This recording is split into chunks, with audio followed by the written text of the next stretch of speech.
Hello everyone, welcome to at maths with Dubey. आज हम class 10th का chapter some applications of trigonometry करने वाले हैं।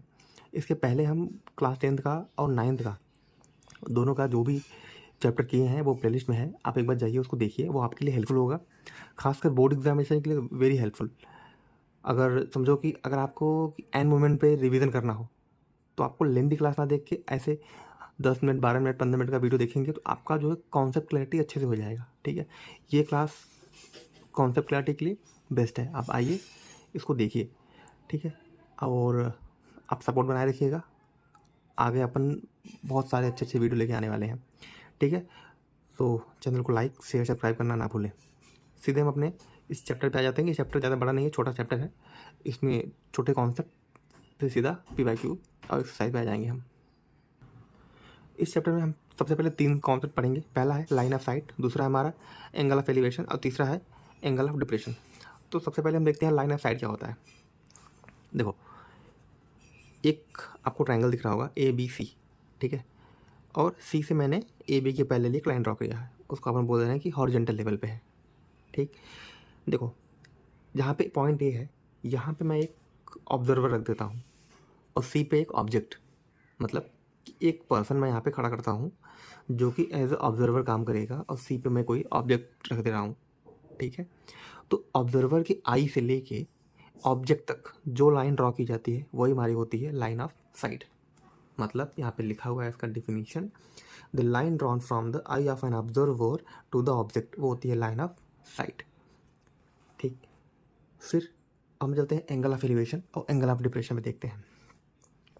व्हेन व्यूड फ्रॉम हाइट, अगर हम हाइट पे खड़े हैं और नीचे देख रहे हैं तो वो डिप्रेशन हो जाता है। क्या होता है कि हॉरिजॉन्टल लाइन, जो मैंने यहाँ पे लिखा है ना, horizontal line and line of side के बीच जो एंगल बनता है, ये हमारी हॉरिजॉन्टल लाइन हो गया जो हमने ड्रॉ किया था C से।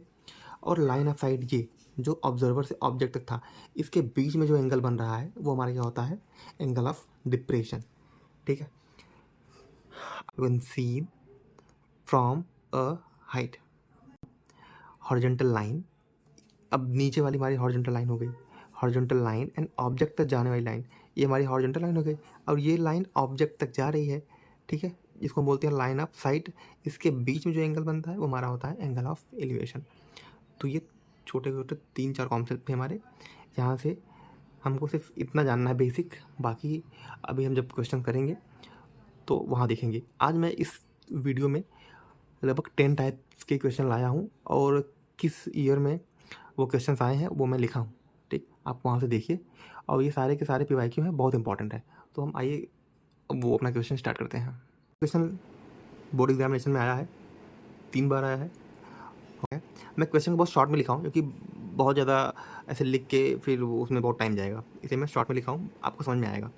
टावर की लेंथ दिया गया है 30 मीटर। ठीक है, angle of elevation of its top from point कितना है, 30 degree. Distance from the tower दिया, हमको फाइंड आउट करना है। देखो, एंगल ऑफ एलिवेशन भी हम पढ़ के आ रहे हैं। क्या होता है, एंगल ऑफ एलिवेशन होता है जो हमारी हॉरिजॉन्टल लाइन होती है, और जो हमारी जब हम बात करते हैं लाइन ऑफ साइट, उसके बीच का जो एंगल बनता है वो हमारा क्या हो जाता है, angle of elevation from a point 30 degree यहाँ पे दिया गया है। तो अगर हम इसको हॉरिजॉन्टल लाइन मान लें, अब इसको बोल दें कि ये हमारा लाइन ऑफ साइट हो गया, तो इसके बीच का एंगल बन गया 30 डिग्री। तो यहाँ से अब हमको फाइंड आउट क्या करना है, distance from the tower. Tower से डिस्टेंस क्या है, मतलब इस पॉइंट से टावर, ये टावर हमारा, अब इस पॉइंट से इसका डिस्टेंस क्या है, हमको ये फाइंड आउट करना है। तो यहाँ से हम लिखते हैं tan 30। tan 30 हमको का सिंपल सा रीज़न ये है कि अगर आप ट्रिग्नोमेट्री का बेसिक कॉन्सेप्ट ये होंगे तो हमको पता है कि tan में क्या क्या आता है, परपेंडिकुलर आता है और बेस आता है। तो परपेंडिकुलर हमको दिया है, बेस हमको फाइंड आउट करना है। हमको 2 चीज़ की ज़रूरत है, तो वो किस में होता है, tan में होता है। यहाँ पे एंगल दिया गया है 30, तो हम इसलिए tan यहाँ पे ले रहे हैं। अगर यहाँ पे बेस ना होता, हाइपोटेनस होता, तो हम tan ना लेते। ठीक है, लेकिन यहाँ पे बेस दिया गया है, परपेंडिकुलर दिया गया है, दैट्स वाई हम यहाँ पे tan ले रहे हैं ना। तो tan 30 और परपेंडिकुलर की वैल्यू क्या है, यहाँ पे दिया गया है 30, बेस क्या है x। tan 30 की वैल्यू पता है कितनी होती है, 1/√3। यहाँ से 30/x, फिर यहाँ से कितनी वैल्यू निकल के आ जाएगी, x इधर जाएगा, क्रॉस मल्टीप्लिकेशन 30√3, ये हमारा फर्स्ट क्वेश्चन का आंसर हो गया 30√3, ये हमारा हो जाएगा डिस्टेंस फ्रॉम द टावर। हम अपने सेकंड क्वेश्चन पे आ जाते हैं। यहाँ पे क्या बोला है, from a point 20 meter away angle of elevation of the top of tree is 60 degree. यहाँ पे समझो एक ट्री है ना, अब इस ट्री के टॉप से एंगल ऑफ एलिवेशन बन रहा है, वो कितना है 60 डिग्री। और कितने मीटर अवे पे, 20 मीटर अवे। और हमको फाइंड आउट करना है ट्री की हाइट कितनी है। तो सिंपल सी बात है, हमको परपेंडिकुलर दिया है, बेस दिया है, एंगल दिया है 60, तो हमको 10 लगाना है यहाँ पे।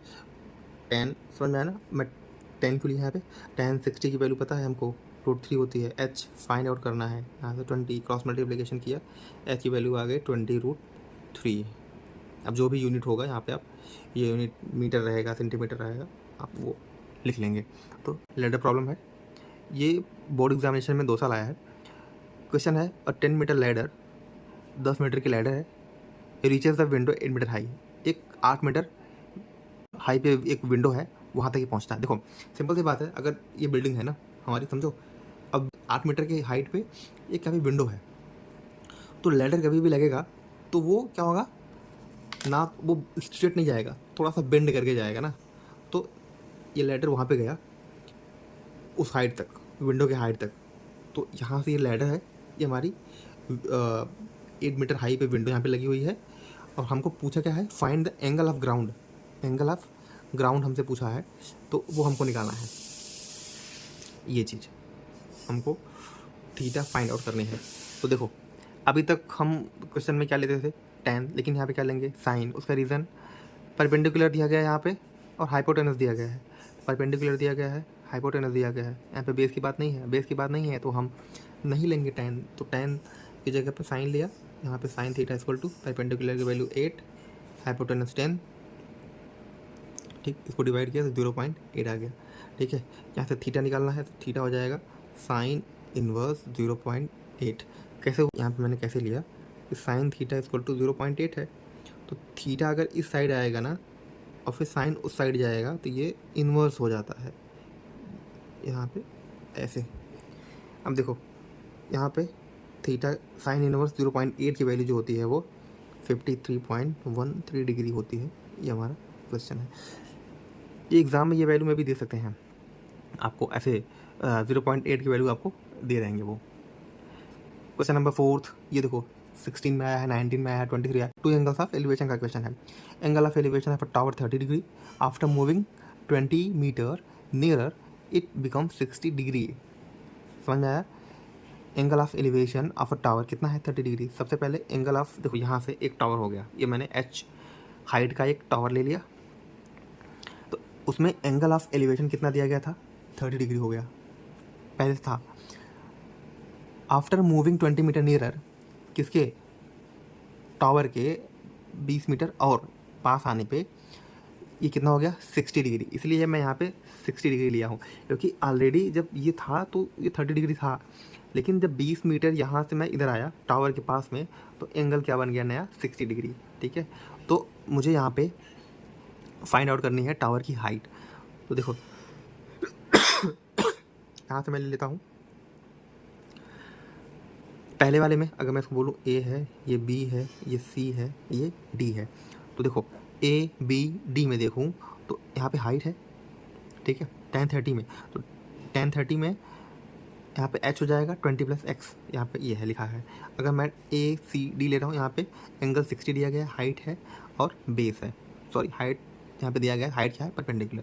तो देखो परपेंडिकुलर बेस, परपेंडिकुलर बेस, तो यहाँ पे tan आ गया। तो tan 60 की वैल्यू क्या होती है √3 पता है, तो यहाँ से x निकल के आ जाएगा h/√3। यहाँ से tan 30 की वैल्यू होती है 1/√3, यहाँ से h x + 20 क्रॉस मल्टीप्लिकेशन करो, x + 20 = h√3। यहाँ से हम निकाल सकते हैं कि x की वैल्यू जो हो जाती है वो कितनी है h√3 - 20।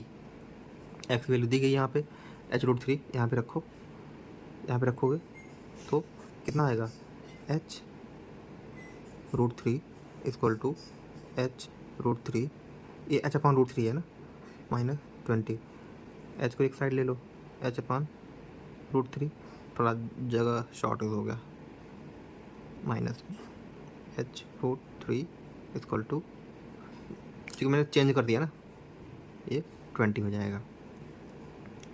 h की वैल्यू एक साइड और फिर 20 एक साइड कर लेंगे, तो यहाँ से फिर मैंने LCM लिया, √3 आ गया, तो √3 का यहाँ पे किया तो 3h - h इक्वल टू 20। ठीक, क्रॉस मल्टीप्लिकेशन करके h की वैल्यू निकाल लिया। हाइट कितनी आ गई हमारी 10√3। थोड़ा सा लिखने में हौच पौच हो गया, उसके लिए सॉरी। क्वेश्चन नंबर 5 हमारा दिया गया है, बिल्डिंग शेडो का क्वेश्चन है। 28, 22 CBSE BYQ है ये। A building cast 50 metre shadow when angle of elevation of sun 45 degree है। देखो सन क्या होता है, अप साइड में हम देखें, और यहाँ से जो यही होता है हमारा एंगल ऑफ एलिवेशन, हॉरिजॉन्टल और जो हमारा लाइन ऑफ साइड के बीच का होता है वो हो जाता है हमारा एंगल ऑफ एलिवेशन। देखो हाइट मतलब ये परपेंडिकुलर हो गया, ये बेस हो गया, थीटा हमको दिया है, तो 1045 डिग्री इक्वल टू h/15 किया, तो 1045 की वैल्यू होती है 1, यहाँ से h/15 किया हमने। ठीक है, तो हाइट कितनी आ गई 15 मीटर, मतलब बिल्डिंग की हाइट कितनी हो गई 15 मीटर, यही हमको फाइंड आउट करना था। ठीक है, question number 6 airplane problem 22, 24 2 times in PYQ। Angle of elevation of an airplane, एक प्लेन है उसका एंगल ऑफ एलिवेशन कितना दिया गया है 60 degree. Plane is 300 meter above ground, find horizontal distance. Horizontal distance क्या होता है, मैं आपको बताया था, ये हो गई हॉरिजॉन्टल डिस्टेंस, ये लाइन ऑफ साइट यही बनता है हमारा एंगल ऑफ एलिवेशन। तो एंगल ऑफ एलिवेशन 60 डिग्री दिया गया है, तो हाइट ग्राउंड से 300 मीटर ऊपर, तो मतलब क्या दिया गया है 300 मीटर ऊपर, मीन्स यहाँ पे हमको परपेंडिकुलर बोल लो, हाइट बोल लो, जो भी बोलना बोल लो, वो दिया गया है 300 मीटर। डिस्टेंस, हॉरिजॉन्टल डिस्टेंस हमको फाइंड आउट करना है, एंगल हमको दिया गया है, अगर परपेंडिकुलर पता है, बेस पता है, तो सिंपल सी बात है tan थीटा लगने वाला है, तो यहाँ पे tan 60 की वैल्यू √3, परपेंडिकुलर 300, बेस x, यहाँ से x की वैल्यू फाइंड आउट करो 300/3। याद है रैशनलाइजेशन में क्या बताया था, नीचे रूट नहीं रहना चाहिए, उसके लिए यहाँ पे मल्टीप्लिकेशन √3 का मैंने ऊपर किया नीचे किया, तो ये निकल के आएगा 100√3। ये हमारा 6 क्वेश्चन यहाँ से हो गया। PYQ है और इम्पॉर्टेंट है कौन से बिल्डिंग के लिए, और इससे भारी भारी सवाल आने वाले हैं, तो उसके लिए ये सब क्वेश्चन आपको आना ज़रूरी है। आपको फिगर बनाना, कॉन्सेप्ट करना कि कैसे tan ले रहे हैं, कैसे साइन ले रहे हैं, ये सब बहुत ज़रूरी है। अब क्वेश्चन नंबर 7 पे आते हैं। देखिए क्वेश्चन 7 क्या है, पोल शेडो का क्वेश्चन है। ये SSC मतलब ये स्टेट बोर्ड है और ये CBSE दोनों के लिए इम्पॉर्टेंट है। 12 meter pole cast shadow 4√3 meter long, find angle of elevation. अब देखो एक 12 मीटर पोल है, वो कितना 4√3 मीटर का एक शेडो क्रिएट कर रहा है यहाँ से, और हमको angle of elevation, angle of elevation क्या होता है फिर बता रहा हूँ, लाइन ऑफ साइड हॉरिजॉन्टल के बीच का जो एंगल बनता है वही हमारा होता है एलिवेशन, एंगल ऑफ एलिवेशन। तो ठीक है, हमको परपेंडिकुलर पता है, हमको बेस पता है, अब क्या चाहिए, परपेंडिकुलर पर बेस लगा दिया, मतलब ये हाइट हो गई, ये शेडो हो गया, tan theta equal to perpendicular कितना दिया है 12, 12, and we have base which is 4√3 and here 3. Do you know about the rationalization? Apply here. tan theta equal to 3/3 यहाँ दिया गया है, तो फैक्टराइजेशन यहाँ पे यूज़ करेंगे हम, सॉरी रैशनलाइजेशन की हेल्प से, √3 का मल्टीप्लिकेशन न्यूमरेटर में डिनोमिनेटर में। Here we got the value 3, यहाँ से 3 से कटा, यहाँ से tan थीटा इक्वल टू √3, तो √3 किसकी वैल्यू होती है tan 60 की। ठीक, तो यहाँ से थीटा इक्वल टू आ जाएगा tan 60, तो यहाँ से थीटा कितना हो जाएगा tan 60, एंगल ऑफ एलिवेशन कितना हो जाएगा 60 degree. We have the another question, kite problems 2 times in board examination 19 and 21। The question is a kite flying at height 60 meter, angle of elevation 45 degree, find string height. देखो मतलब यहाँ पे कोई string को hold किया है, तो string ऐसे रहेगा, ठीक है, और ये चीज़ यहाँ से लेके यहाँ तक हो जाती है, समझो काइट की हाइट, कि इस हाइट पे काइट फ्लाई कर रही है, ठीक है, तो कितना दिया गया है 60 मीटर दिया गया है। ये हमारा कौन है, ऑब्जर्वर, मतलब जो होल्ड किया हुआ है काइट की स्ट्रिंग को। तो ये हो गई हमारी स्ट्रिंग, ये हो गई काइट। बस करना क्या है, हमको परपेंडिकुलर पता है, और क्या पता है हमको पता है स्ट्रिंग। स्ट्रिंग ये जो बेंड वाली लाइन है इसको क्या बोलते हैं, हाइपोटेनस पता है। अगर हमको हाइपो पता है और परपेंडिकुलर पता है तो कौन लगेगा, tan की साइन लगेगा, because perpendicular upon hypotenuse is sine. तो यहाँ से साइन 45 डिग्री, यहाँ हमको एंगल दिया गया, एंगल ऑफ एलिवेशन 45 डिग्री। तो यहाँ से ये 60 क्या हो गई, हमारी हाइट है। बस सॉल्व करो, tan 45 की वैल्यू होती है 1/√2, यहाँ से 60, यहाँ पे हमको L निकालना है ना। बस L की वैल्यू कितनी आ जाएगी, 60√2। ये हमारी है हाइट, किसकी, स्ट्रिंग की। तो यहाँ से आ गई, बस ऐसे करना है। Question number 9 vertical tower problem का क्वेश्चन है, 22 एक बार आ चुका है, इस बार आने का पूरा चांस है। From a point on a ground, angle of elevation of top of tower is 45 degree, on moving 10 metre away angle becomes 30 degree, find height. अब फिगर समझते हैं, ये फिगर बनाना आपको आना चाहिए, मैं फिगर पहले से बना के लाया हूँ ताकि टाइम वेस्ट ना हो। From a point on a ground, मतलब ग्राउंड पे एक पॉइंट है, उससे एंगल ऑफ एलिवेशन, समझो एंगल ऑफ एलिवेशन कितना है, ये टावर है, ये उसका टॉप है, तो यहाँ से 45 डिग्री है, यहाँ मैंने बना दिया।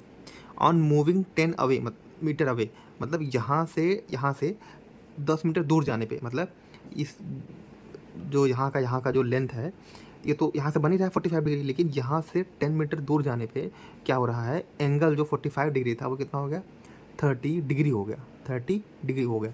मतलब देखो ये लेंथ हमको नहीं पता है ना, लेकिन ये लेंथ हमको पता है कि यहाँ से यहाँ तक का जो लेंथ हम मूव किए हैं वो कितना हो गया, 10 मीटर हो गया। बस परपेंडिकुलर पता है और बेस पता है, लेकिन यहाँ पे देखो दो हमारे पास ट्रायंगल हो जाएंगे, एक ट्रायंगल है PQA, एक ट्रायंगल है PQB। तो इन ट्रायंगल PQA, यहाँ से हमको पता है PQA, इसमें एंगल है 45 डिग्री, परपेंडिकुलर पता है, बेस पता है। यहाँ से हम अगर निकाल लें H/X, यहाँ पे वैल्यू आ जाएगी H=X। बस अब इसमें भी परपेंडिकुलर पता है, बेस पता है, लेकिन ध्यान देने वाली बात है यहाँ पे ये वाला लेंथ दोनों ऐड होगा तब जाके QB आएगा, बिकॉज PQB हम ट्रायंगल ले रहे हैं, इसलिए हमको ये लेंथ मिला के तब QB लेंथ होगा, ठीक है। tan 30 की वैल्यू होती है 1/√3, यहाँ से H 10+X आ गई, क्रॉस मल्टीप्लिकेशन किया, 10+X = H√3, यहाँ से निकल के आ गया, ठीक है। अब देखो हमको फाइंड आउट करनी है H, ठीक है। तो X की वैल्यू हमको पता है, H दिया गया है, यहाँ से रखो H, यहाँ से H√3, H को एक साइड सब कर लो, H+3 - H, ये आ जाएगी 10, यहाँ से H कॉमन आप लो, अगर लो तो √3 - 1 = 10, यहाँ से H अगर निकाल लो तो 10/√3 - 1। बस अगर आपको करना हो रेशनलाइजेशन तो आप कर सकते हो, कोई इशू नहीं है, इस तरीके से, ठीक है। H हमारा निकल के आ जाएगा 10√3 - 1, ये हो गया A+B A - B, बस A² - B² 10√3 - 1 अपॉन, ये कितना हो जाएगा 3, ये कितना हो जाएगा 1, 3 - 1 2, यहाँ से 5√3 - 1। देखो आपका आंसर आप यहीं पे गया था, लेकिन ये सॉल्व कर दिया मैं। तो यहाँ पे कभी कभी क्या हो जाएगा, हम यहाँ तक आंसर फाइंड आउट कर लेंगे, लेकिन दिया ही रहता। ये आया कैसे, हमारा आंसर था 10/√3 - 1, लेकिन यहाँ पे डिनोमिनेटर में रूट दिया गया है, तो रूट रिमूव करने के लिए बस साइन चेंज करो, ऊपर नीचे मल्टीप्लिकेशन, साइन चेंज करके ऊपर और नीचे मल्टीप्लिकेशन कर दो।